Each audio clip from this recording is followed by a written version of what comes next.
Hola gente y bienvenidos a mi canal.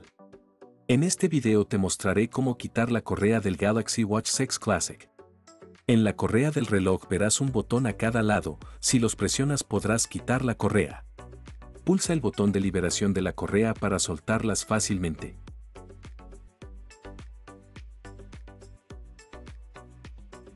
Para montar la correa del reloj, primero inserte la parte inferior y presione el botón e inserte la parte superior. Gracias por mirar, si te gustó, presiona el botón me gusta, para más tutoriales puedes suscribirte, te deseo un buen día.